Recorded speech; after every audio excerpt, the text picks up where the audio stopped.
Ұлы ойшыл Мәшһүр Жүсіп адамның ақыл-ойын билеп алған 3 кедергі түрін көрсетіп кеткен екен. 4-ші кедергіні өзім қостым. Ендеше 1-ші кедергіге көшейік. 1-ші кедергі адамның желкесінде тұрады. Оны кертартпалық дейді. Мәселен, Мұратбек бір кездері отырып, осымен жалқаулықты қойып, одан да барып ағылшын тілін үйреніп алсам қалай болады деп ойлайды.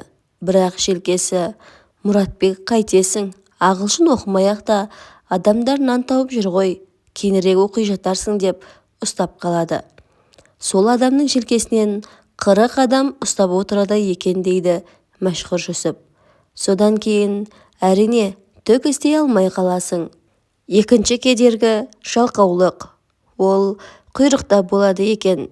Мәселен, қолыңа телефонды ал да әлеуметтік желіде отырып көрші. Орныңнан тұрғызбай қояды. Солай ма? Жұмысың көп екенін білесің, бірақ телефоннан шыға алмай қаласың. 3-ші кедергі ұйқышылдық. Бұл дегеніміз күніне 8-9 сағат ұйықтау емес. Кейбір адамдар болады, үнемі бір нәрсені ойлап, уайымдап жүреді. Бір нәрсе жасауым керек еді деп. Құр қиялмен бір шетте ұйықтап жүреді. Кейін ондай адамдардың ұйқыдан оянуы қиын болады. 4-ші кедергі қорқақтық.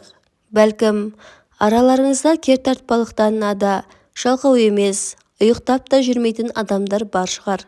Бірақ бір нәрсе бастарда қорқақтығы ұстап қалуы мүмкін.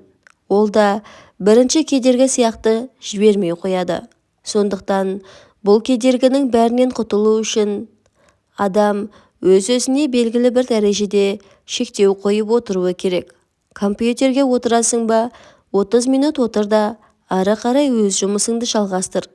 Алдыңа мақсат қой да, жоспар құр. Сол жоспармен әрекет ет. Мәселен, мен қағазға жоспарымды жазып, сол жоспармен жүремін. Ол жоспарымды орындамайынша, мен басқа нәрсеге көңіл бөле алмаймын. Сондықтан сіздерге айтарым, адам жаны мен жүрегінің қожайыны болады, бірақ тәнің мен ерік-жігеріңе қожайын өзің. Осы 4 кедергіден арылмайынша, сіз ешқашан алға жылжи алмайсыз. 4-шісі ашық қолды, жомарт болып, садақаны әдет қылу. 5-шісі Алла тағаланың Құдай әділдікті бұйырады әмірін орындау. Осы айтылғандардың барлығы жақсы мінезді адамнан табылатұғын болды. Сол үшін қазақ мақалында айтады: алғыс түбі ақ май, қарғыс түбі қара қан. Алғыс алған 1000 жасайды, қарғыс алған 1 жасайды. 1000 жасайды дегені, алғыс алушының аты 1000 жыл өтсе де есте болады. Алғыс алмағаның аты өшіп қалады. Мәшһүр Жүсіп: жүректен жүрекке жетер көңіл қалы. Қал тілі, көңіл тілі.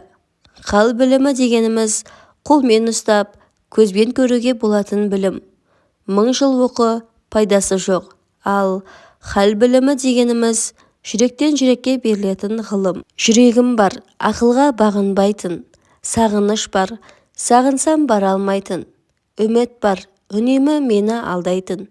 Сезімім бар, ешкімге айта алмайтын. Қолыңда жоқта жамансың, қолыңнан келмей қалғанда шашылып қалған сабансың. Денсаулық болса амансың, бәріне бірдей жағарсың. Денсаулық сенен кеткенде ешкімсіз жалғыз қаларсың. Адамға адам керек түсінетін, сөйлесетін, көңіл бөліп, уақыт табатын, бірге ақылдасатын, жай ғана бірге болғаныңа қуанатын адам керек. Дүние өтер, кетер, ертең біреу бар, біреу жоқ. Қолда бардың қадірін біл.